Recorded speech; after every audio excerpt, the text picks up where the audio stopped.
welcome to our evening practice, everybody. We're joined on Zoom this evening by Chris, Beth, and Claire. And in the shrine room, we have Satya, myself, Jame, Philip, Brian, and Fee. Welcome, everybody. I'll hand over to Satya, who's leading this evening. I'm meant to be.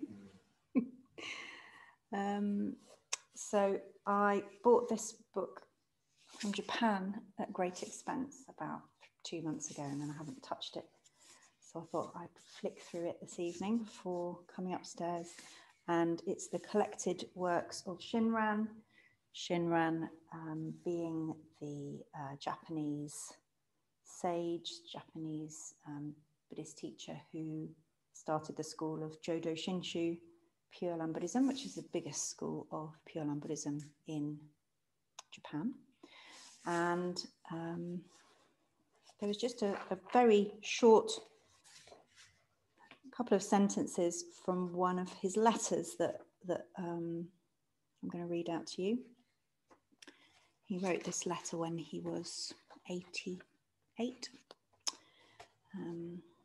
Signs of long years of saying the nembutsu and aspiring for birth can be seen in the change in the heart that had been bad, and in the deep warmth for friends and fellow practices. This is the sign of rejecting the world. You should understand this fully. So I like that he's talking about how we can tell that someone's been practicing a long time. And this is something that I've had experience of, not all the time, but there is something about years of practice that seems to soften people and to lead them to have deep warmth for friends. I really like that phrase. And I was wondering what it was that stops me from being warm to my friends now. Like, what is this thing that gets worn away in us through practice? And the way that he puts it is, it's the sign of rejecting the world. That's quite a Pure Land thing to say, that when we truly believe that we will be going to the Pure Land, then we don't need this world anymore.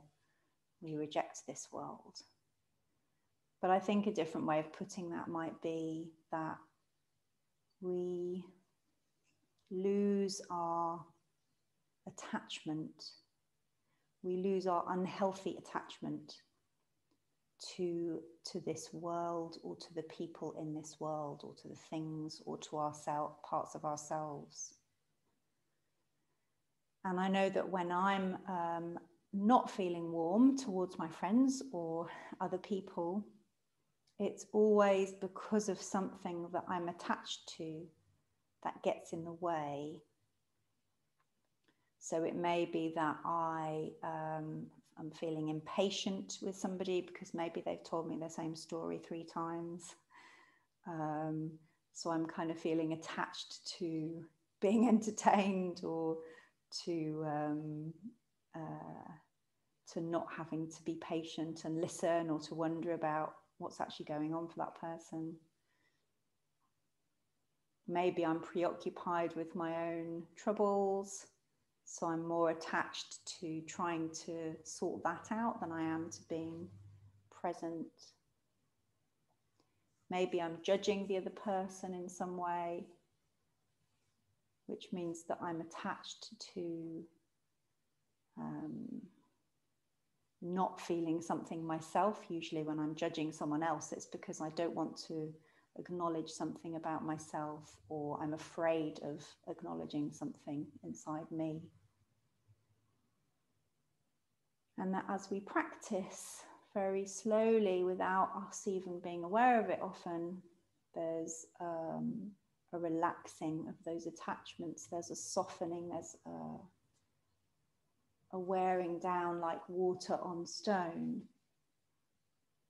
of some of our fear-based attachment and protection.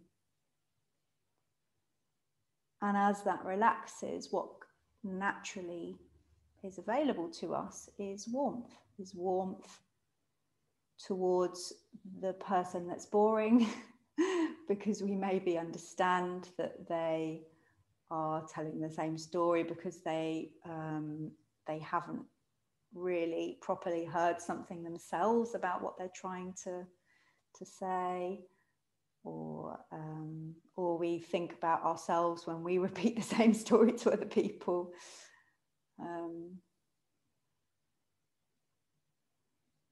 Rather than judging people, we recognize that they're doing things that we also do, or stop ourselves from doing, that we have the impulse to do, or that we see that they're driven by different fears, but that we have them too. And that we're less in need of the other person to be a certain way in order for us to be okay, because we're already okay, we're already settled and secure. And we can just see the other person and all their limitations and fallibility and feel tender towards it. And we can see our own limitations and fallibility and feel tender towards those parts of ourselves.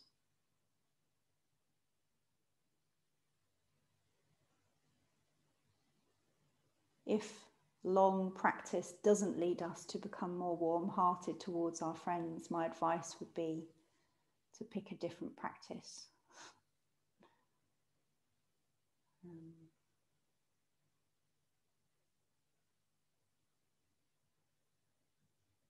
And any practice that opens us up to love coming in and to love coming out, is a good practice. And that's nembutsu, that's sitting quietly, that's walking slowly in the temple garden, it's walking on the hill and looking at the sky,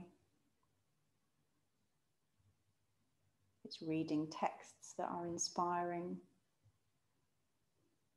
it's talking with Dharma colleagues, it's coming together in this room where we've been coming together now for 6 3/4 years. And knowing that we share an intention, that we share this practice together.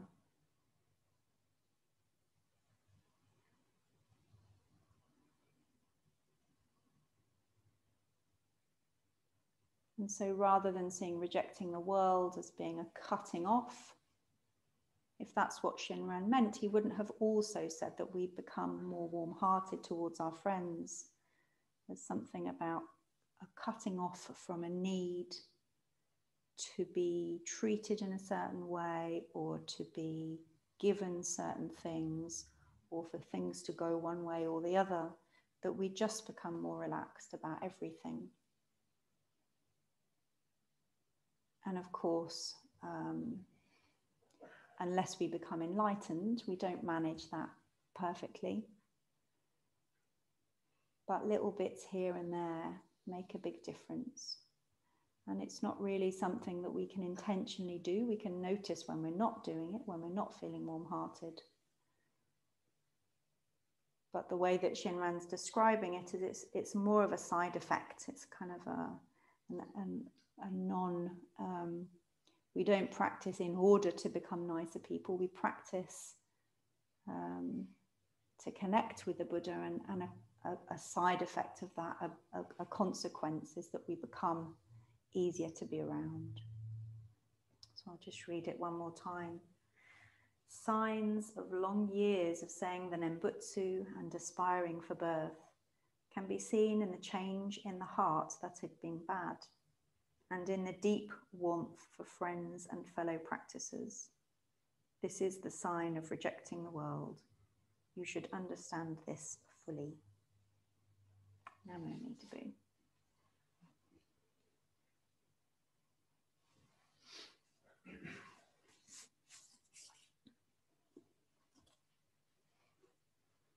So as we sit silently, maybe you might want to check in with your heart and see how much warmth is flowing in and flowing out.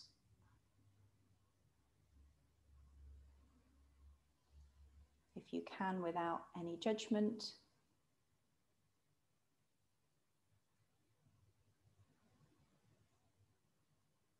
And also remembering that the Buddha's warmth surrounds us and is just waiting for little gaps where it can come in.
Tonight we'll chant together to Shakyamuni, and the words are Om, Muni Muni, which means sage, Maha Muni, great sage, Shakyamuni, sage of the Shakyans, Svaha. Svaha is kind of like, I salute you. And we'll try and ignore Ralph barking downstairs. Om Muni Muni Maha Muni Shakyamuni Svaha.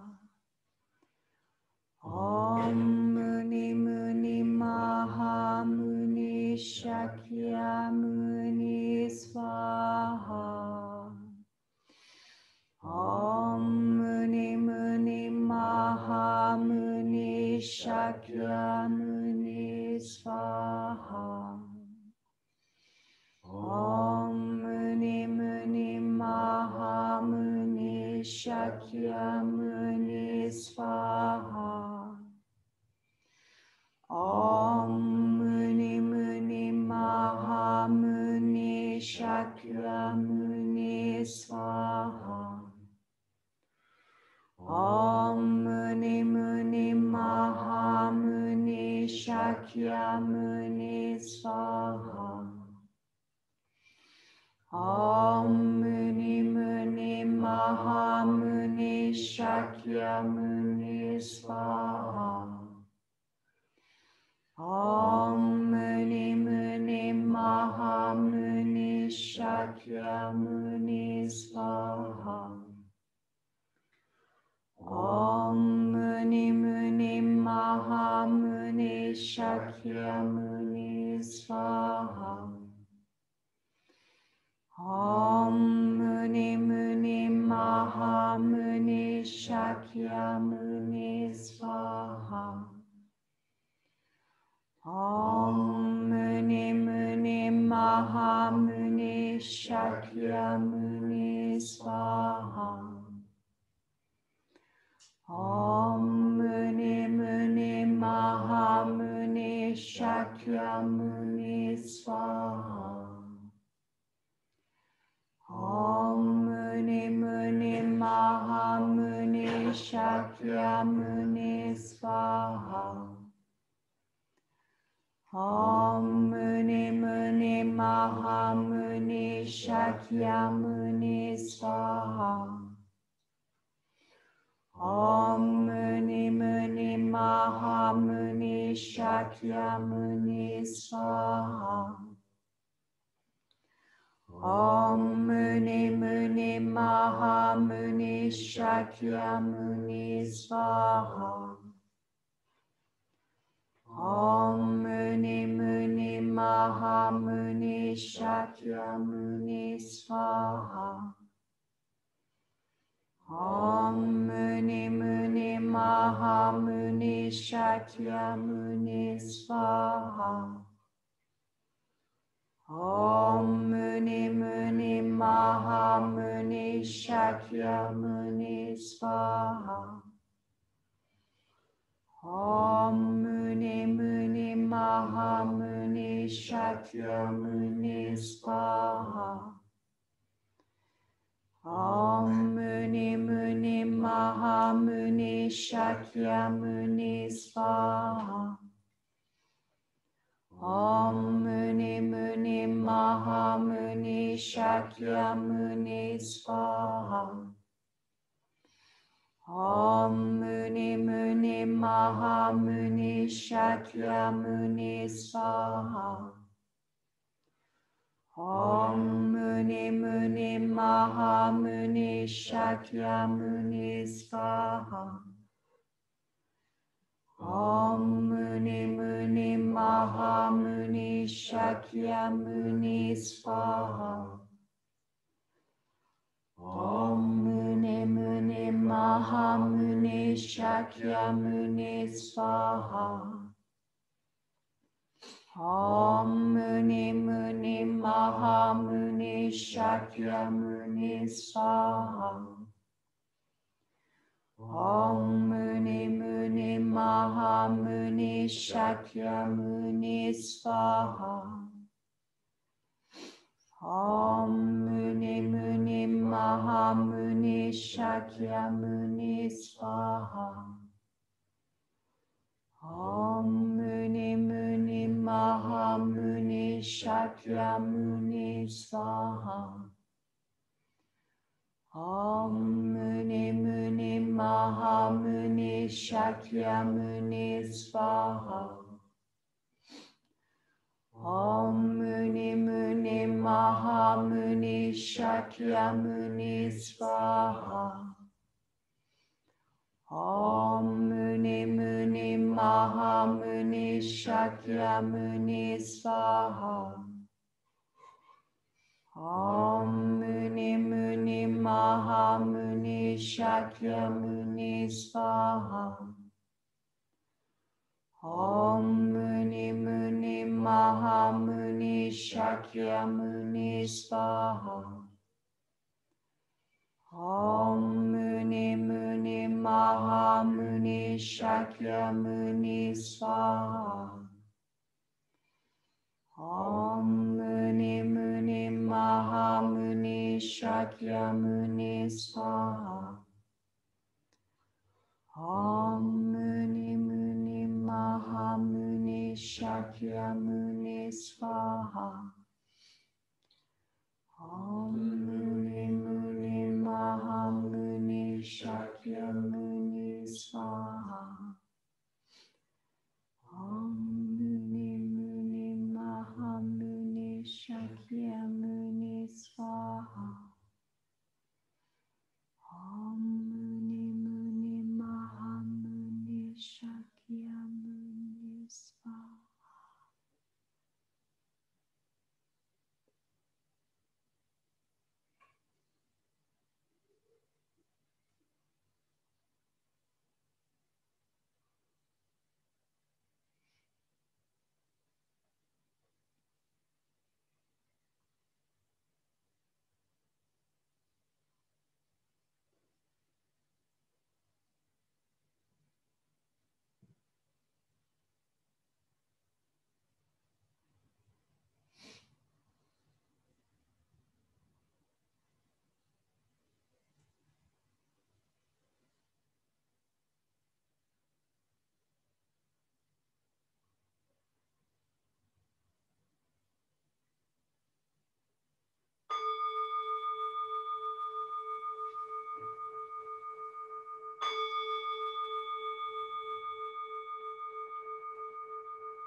For refuge, I go to the Buddha. For refuge, I go to the Buddha. Namo Buddhaya. Namo Buddhaya. For refuge, I go to the Dharma. For refuge, I go to Dharma. Namo Dhammaya. Namo Dhammaya. For refuge, I go to the Sangha. For refuge, I go to the Sangha. Namo Sanghaya. Namo Sanghaya. With faith in the three jewels, With faith in the three jewels, I pray that I may not take life. I pray that I may not take life. With faith in the three jewels, With faith in the three jewels, I pray that I may not steal. I pray that I may not steal. With faith in the three jewels, With faith in the three jewels, I pray that I may not fall into sexual misconduct. I pray that I may not fall into sexual misconduct. With faith in the three jewels, With faith in the three jewels, I pray that I may not fall into wrong speech. I pray that I may not fall into wrong speech. With faith in the three jewels, With faith in the three jewels, I pray that I may avoid intoxication. I pray that I may avoid intoxication. Innumerable sentient beings, We vow to save them all. inexhaustible undiluted passions, We vow to transform them Immeasurable are the Dharma teachings. We vow to master them all. Infinite is the Buddha's way. We vow to fulfill it completely.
We'll recite the closing verse together.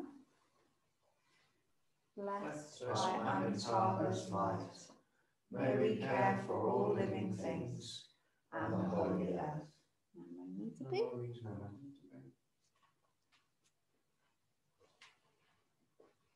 Lovely to have